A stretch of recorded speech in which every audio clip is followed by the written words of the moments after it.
Right, and we are rolling. Oh yeah. We always do Musashi out. We never do Musashi in. Musashi in. Or Musashi in. You do the. He used to do that. Yeah. Stop. What happened? Yeah, I don't know. He grew up. I feel like it's been a while since I've had a topic. Oh, Let's God. go. Oh, shut up. Today's topic. Yes. Jesus, I'm telling you, I'm doing both of you down. Actually. Oh, wow. What is today's topic, Darren? Today's topic is we thought we'd do something alternative. I thought we'd do something alternative. And we couldn't think of a better topic. So the topic is alternative recovery therapies and strategies. Mm-hmm. Alternative. Alternative to what? So we've talked about, the traditional stuff a lot that influences recovery, sleep, nutrition. You got to get those right. Mm-hmm. We talked about Sauna, ice bath, massage. Massage. Mm-hmm. But there's some even more unconventional therapies that people have been using and investigating and experimenting with that, might influence recovery. And do you want to name a few? We'll go through some of them, but you've seen I hope so. In the Olympics, you've seen all these athletes with these big red spots on their back. Staph infections. The bigger spots. I thought that was like a sexually transmitted disease. No, it's actually the cupping, right? Cupping. Cupping. Yep. It's a traditional. Have you ever had cupping? No. Not in that. No. Not in that. Not context. in that sense. You usually see it on people's backs, shoulders, Yeah. chest, I see front a lot shoulder. of NRL players with cupping on their back. Yeah, Yeah. I've never really seen anyone like on their legs or calves or anything like that. So what's the theory behind cupping? I'm you know me, I'm skeptical Yeah. about everything, right? Well, So give me some science behind it. I think to understand alternative therapies, you need to understand the alternative way of thinking. And, basically when we look at evidence, we always look at it from a Western perspective. Whereas alternative therapies that, evolved in the East, they might... Like Bondi.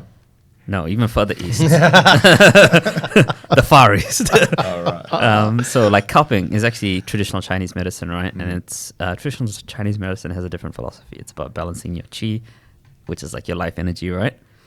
I think Western civilization sort of quickly writes all that off as woo-woo, right? Yeah.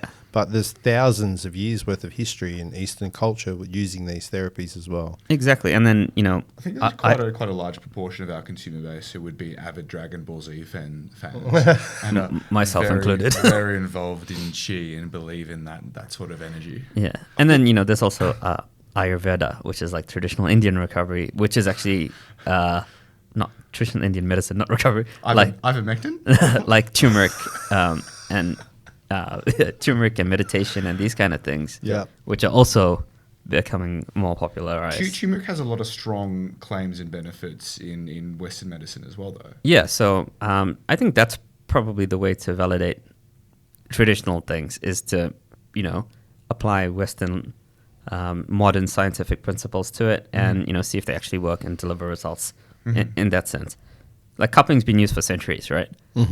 But, how do you convert, restores qi or your life energy into improved recovery, right? So, or reduce soreness, right? Do you want to describe what cupping actually is? Because I'm not entirely sure. Like, is it to do with is it temperature control? Is it suction? Like, So cupping. How does cupping work? So cupping actually, they get like a small little bowl, a special cup, and they apply some heat, so like a little flame, and they put this on your skin.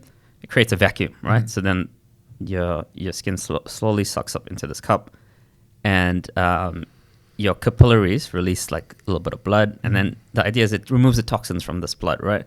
Toxins and things that are causing you pain. So it's drawing it out of that part of the muscle. Exactly. To be filtered through your organs and dispelled. Yeah. Yep. So taken out of your skin, right? Right. And what kind of toxins are you talking about? Like it's like a hickey, Hal. Have you ever had a hickey back it's basically a big hickey, right? No, I get that, but what toxins are being removed? Like, is it like the excesses from exercise? I think it's lactic acid. In theory, it's meant to be like the inflammatory things that are causing you pain, right? A lot of people swear by this, but when they've applied some recent modern science to it. It hasn't been shown to be that beneficial, but all these. Great topic there. I don't want to trash things that people swear by, right? course, because Look, I think like there's merit. Like if you think about what it actually does, it's creating. It's sort of drawing out any blood, trapped blood, maybe due to scar tissue or inflammation, drawing the blood out, encouraging new blood flow, which is going to deliver new nutrients. Yeah, so I imagine it So, might have like- had the same benefit as compression. Or just like a deep tissue massage. Yeah. Yeah, okay. But yeah, I think the best way to think about alternative therapies is to consider like the principles of recovery that we always talk about, and apply these to logically to think if these alternative things are working, right? So I think people go to alternative therapies when they've tried everything else and they are desperate. You well, think so? I think some people stop, do alternative therapies first. You hear a lot of people, they wake up early to go and get some recovery things done, right? Like, you just missed out 2 hours of sleep. That's probably more important for your recovery than. Yeah, true. Yeah. But if you think of people, I mean, I guess when you see people who have had cupping, for instance, like I normally see that in professional athletes. I only ever see that on the telly. Yeah, I see it heaps of times on professional athletes, and I've spoken to a heap of people that have had cupping and asked them, "How do you feel? Like, what are the results you noticed?" And for the most part, most have said don't really notice. Yeah. Yeah. So I don't know. It could be a placebo as well. What do you guys reckon on cupping? Where are you? If you were going to go skeptical, on the fence, or on board? To me, it seems like the benefit, having never had done it before, the benefit seems very marginal. Yeah, I feel the aesthetic ruins it for me. The big spots. Yeah, 100%. I reckon that half the people do it just for those spots. So it's like drawing it. Yeah. I don't know. No, but I'm going to call bullshit on cupping. Yeah. That's my stance, and people will probably hate me, but I'm going to call bullshit. What about you? I'm leaning skeptic, but obviously that's- there's a lot of anecdotes that people support it. Yeah. But let's come back to the principles, right? In recovery, what you want to do: get blood flow going to your muscles, get nutrient delivery, right? Yep. It kind of does help that. Yeah. Cupping. Yeah. A little bit, it's sucking out blood. That means, there's some kind of blood flow going on. Nervous system regulation. Nervous systems, your nervous system's so important for your recovery. But I don't get nervous. yep. What cupping helps with nervous system No, regulation? I'm going through the recovery things. Does it Oh, tick that okay. box? No, not really related to your nervous system. Got ya. Fascia health. So, fascia is a connective tissue network that surrounds your muscles and your organs. Maybe it might be able to, create some kind of fascial stretch and things, but probably not much. No. Lymphatic drainage. So this is about clearing waste products, cellular debris, excess fluid. Probably does help there. Lymphatic drainage. Yeah. Wouldn't you need like a lymphatic massage to... I'm calling bullshit on that Yeah, too. Yeah, maybe. next. Maybe. I'm not sure. Maybe, specifically where they apply the cups. Is that for your lymph nodes? It's for your lymphatic system. Nodes are part of that system. And then, sleep and hormones, probably not. I don't know. Is cupping kind of therapeutic? Do they put on nice music and you fall asleep? Maybe. It seems like it might be a bit too painful. Depends where they put the cup. Yeah. But what about some other... Tiny some little other cup for you. Extra small. yeah. Piccolo cup. Anyway, what about dry needling and acupuncture? I've spoken to people that have had a heap of acupuncture and dry needling and swear by it. But Yeah. I think there's more cases where people have come out of those sorts of therapies and gone, this Yeah. actually helps. But they're two very different things, though. Like Yes. Oh yeah, they're Yes. very different. Yeah. Acupuncture is still very Eastern. That's around chi and energy and whatnot. Whereas acupuncture targets nerves and different parts of Dry the muscle. needling, yeah. Sorry, dry needling. Yep. Yes. I love dry needling. I've had a heap done to me for just for recovery from injury more than anything else. Yeah. And I think it works amazingly. Yeah. Acupuncture, I'm skeptical about. Yeah. I think if you think about the principles, acupuncture or dry needling, they probably do target this, certain nerve, points in your nervous system. So it probably does help that nervous system Yeah. recovery where you might not be functioning correctly. Fascia health probably does, get into the fascia and create some release there. So I think that, like, from a principles perspective, dry needling does have some benefits. And from an anecdote perspective, I used to live really close to this osteopath building, and I used to drive past it every day and be like, oh, alternative stuff. And then one day, my mom like hurt her back lifting the suitcase up a flight of stairs after we got back from our flight. Then she couldn't walk at all. And we took her to the doctor. He's like, oh yeah, here's some strong painkillers for you. Just relax. Then we took, and like she was in excruciating pain. Then we took her to this osteopath guy. Put one needle in her spine. She walked out of that building. Literally carried it in. Really? She walked out. What was in the needle? I don't know, but I was like, oh damn. Maybe this needling stuff is got. I had the exact same thing happen to me. So my mum used to live next to this building that was like always full of needles. And she would never go in there. And then she went in there once, and she came out with such a pep in her step. Yeah, she goes back every day now. Anyway, what does this podcast become? Yeah. Anyway, dry needling, Ross, skeptic, believer. I'm gonna go. I'm gonna call bullshit. Yeah, dry needling. Yeah, have you had dry needling done before? Nah, I haven't. I shouldn't call bullshit if I haven't had it done. Yeah, so I'll lean more towards I'm on the fence. It's fine. It's fine to be skeptical. I don't think you can call bullshit. You can't Yeah. definitively say no. This does not work for anyone because I haven't done it. You told me to call bullshit on everything he was saying, and there's no. I don't know. I haven't looked enough into it to make a judgment. Would I do it for myself or even consider it for myself? No. Yeah, fair enough. It's so. Have you had it done before? Yeah, I've had dry needling before. It's like I've had it done so many different times when it's like you have the needle in and it hits a nerve and you can see like a twitch.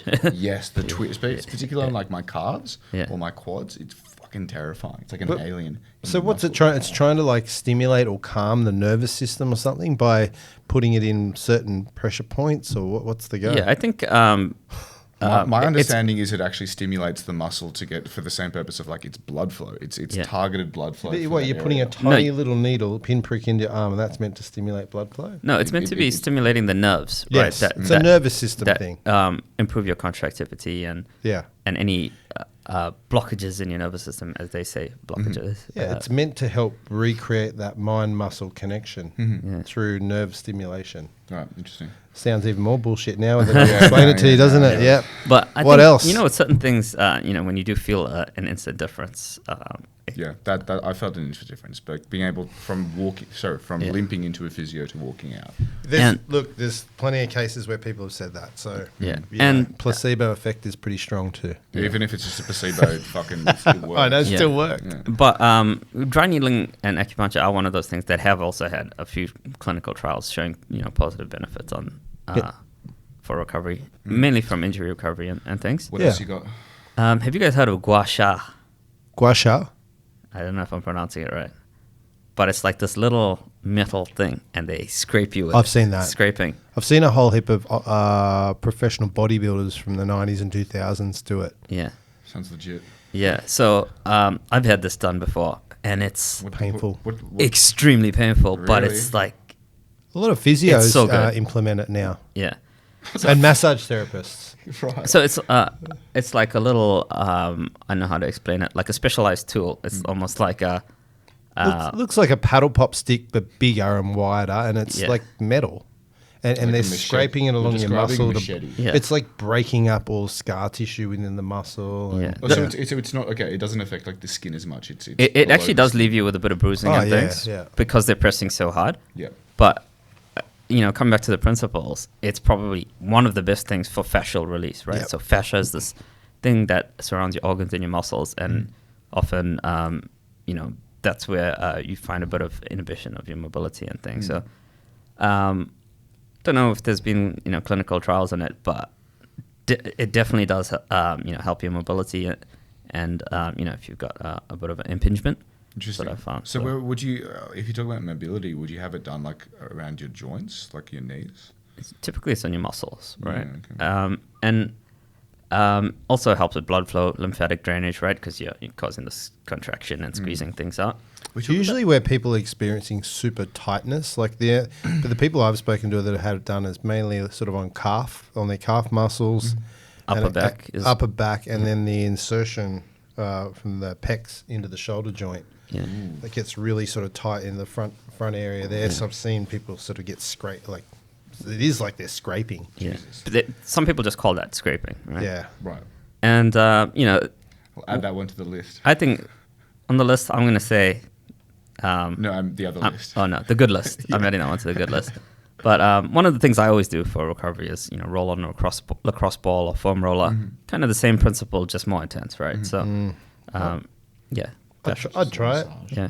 Fascial release. Yeah, it's almost like you'd consider it like a really deep, intense sort of massagey stretch, sort of break up the... That sounds hurty. Yeah. Yeah. So soft, Hal. Your generation's so soft. Yeah. So we're all for scraping, eh? Yeah. There you go. You won me over on one. Okay, cool. So you maybe, might not be a big fan of some of the traditional things, right? What about the more advanced? You always see gimmicks coming up with more advanced recovery tools nowadays as well. Like what? On the other end. One of the things is the Normatec compression boots. Have you seen those? People swear by them. Yeah. LeBron James uses So them. these are not like cooling. These aren't temperature. Yeah. There's cooling boots and there's compression boots, which use air compression to, But the cooling boots kind of do both. They compress and they cool. You're talking about ones that literally just do compression. Yeah, the air compression boots. Right. They're the most common ones, and they're, that's just creating circulation, nutrients to the muscle again, blood flow. Lymphatic drainage, yeah. Lymphatic drainage. It's just- It's more common these days. Like Yeah. a lot of people have got them at home. They're in a lot of those recovery centres that you see. Yeah, I got a house across the road and used it. They have boots. them there. Yeah, they've got a cool. recovery room. I just sit there 15, They've- 20 minutes. They've got them- Reese uses it. I know he's got a knee injury at the moment, but he said he uses them and he loves them. Yeah. What do they help for cramps? Yeah, well, Yeah. no, I think they would just help soreness out and create that circulation, get new blood flow in there, and Blood flow, lymphatic drainage, huge relief of DOMS. Nice. yeah, I think any sort of compression is good. Yeah. Whether you're creating that through muscular contraction, like cold environment compression, that does similar thing, or whether it's more sort of forceful, like the boots. Yeah. I'm all for them. I'd try that. Okay. I put that in the same sort of categories like massage guns and all those sorts of things. I think I they're want a massage gun so bad. Yeah. Get one. I should get one. Yeah. yeah. You don't have one? No. Oh my god, I use it every single night. Yeah, I know. Okay, what about photobiomodulation? Oh yeah, that's 100% a Is that like scam. photosynthesis? That's for plants, Is bro. it? Yep. Do we Is know- it like red light therapy? It is red light Yeah, therapy. I thought as much. Yeah, So Just the 'cause you're theory. an industry plant doesn't mean we are. that's become super popular lately. Yeah. Are you including? No, it's probably different. Do you mean like red light saunas? Yeah, well, that's Well, infrared that's sauna. infrared, which is That's kind of different. But some of those saunas are including the red lights in them Yeah. now. So they're sort of red light, infrared saunas, That- but with the red light as well. What does it do by itself? The theory is that the light has benefit independent of the heat benefits of a sauna. So you can do this light therapy without any heat, right? What are those benefits? So the light penetrates the skin and this stimulates mitochondrial activity to The powerhouse of the cell. People have Yes. said that it's improved their vision. People have said it's improved like their skin quality of their skin, like anti-aging. Yeah. I don't know from a Really? sports recovery perspective. I'm going to call bullshit on this one. yeah. I'm gonna say jury's still out. Yeah. But the idea is that it creates, But in what format do you do it? Is it literally only in a room that's you sit- Yeah, you you're stand sitting in front of under a light. Yeah, in front of a red light. For how long? Wow, 3 days straight. No, No, I don't know. like 15 minutes to an hour. 15, Yeah. Yeah, cool. It's a newish sort of thing. Yeah, Right. the idea is that it helps reduce inflammation. So jury's still out. Probably more evidence to come on that one. What about where did it go? PEMF therapy. So pulse electromagnetic field. Is that those little machines they put on it? Sort of like feels like it's giving you a pulse and it makes the it muscle makes you contract. have a contraction. Yeah. Yeah, well, I've actually used these. Yeah, okay. A long time ago, like lower back and stuff. Definitely a weird sensation. Did it help? Not one bit. Yeah, I've also used it in a lab environment, like where you just stimulate your muscles, and I don't know, like you can just contract your muscles and do the same thing, right? Yeah, but it's sort of taking away that contraction is controlled by the brain, really, and the nervous system. It's taking away that completely. It's just forcing a contraction in that localized spot. Yeah. So it's not doing anything to recreate a pathway to the brain or anything like that. I don't think there's much science behind it. Yeah. But I remember back in the day, people used to buy these for like an ab trainer. Yeah, Yep. I've seen like a full-on vest where yeah, people yeah. just sit at home getting stimulated. Yeah, and it's like stimulating their abs. Does that work? Well, if you're consistently contracting your abs, I don't know. Yeah. I think for you to force the contraction yourself would be more beneficial than having some electric sort of pulse forcing that contraction. Yeah, gotcha. You're not really getting it stronger. You might be. Yeah. I don't know. I think it'd be good in cases where there's people might have disability like paraplegics and things like that. They can. Yeah. To maintain some muscle mass or something in certain parts of their body. Not for I think sport. back to the principles, it does, help with blood flow because contraction and, relaxation is going to create this stimulus, right? So, God, there's so many things you can do. yeah. I'm going to give you one. It's probably a bit more. You guys probably wouldn't consider it like an alternative therapy. What about chiropractors? Nah. Would you consider that alternative therapy? I consider that alternative. Like, if we're talking about neck cracks and back cracks and things, I don't think that really is that beneficial. I'm team physio over team chiropractor all day. I used to see a chiropractor all the time, and I felt no benefit whatsoever. I thought it was a complete fucking waste of time and waste of money. Yeah, I'm with you. I think if you look into the history of chiropractor and how it all came about, you'll soon realise it's a cult. it's a scam. I think. Yeah, physiotherapy. I think a lot of the skeletal system is sort of controlled and by muscle tissue, right? Yeah. So you can't just go in if you've got a muscular problem. You can't go in and hear a few pops and suddenly that muscular problem goes away. There might be like some specific things that could be solved by a chiropractor, but I've never been for a sports injury or any sort of injury and had any sort of benefit. It does feel good sometimes to get, So does a massage. Yeah.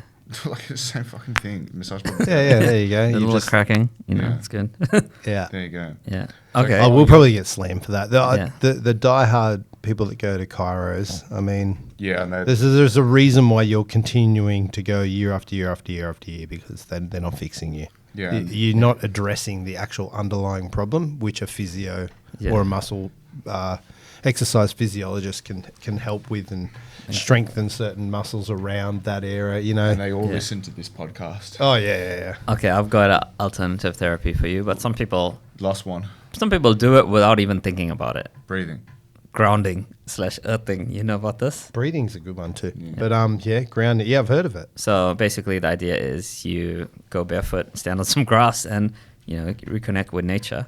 Surprisingly, there's growing evidence for this that it actually helps your, helps your sleep quality and things. And some people probably do it every day without thinking about it. But for some people, like when's the last time you walked barefoot on grass? It's kind of good to do all the time. I actually do it all the time. I like to do barefoot sprints. But yeah. I'm all for it. Yeah. I think anytime, even if it doesn't do anything, anytime you can sort of reconnect with nature and even just consider your connection with the earth and nature, I think that's a good thing. Whether it helps with recovery or anything like that, I don't know. But from an skeptical. Energy and a soul and a spiritual sort of thing, Exactly. I'm all for it. Yeah, from spiritual recovery, nervous system recovery, maybe there's some benefits there. It's kind of nice just going for a barefoot walk every now and then anyway. Yeah. But yeah, a few other alternatives. Breathing therapy. We did talk about breathing, meditation. I think we've spoken about those in the past. For me, they're pretty important. Yeah. And if you put them all together and float in a tank, what about a sensory deprivation tank? Breathing in. Scary. You ever done one?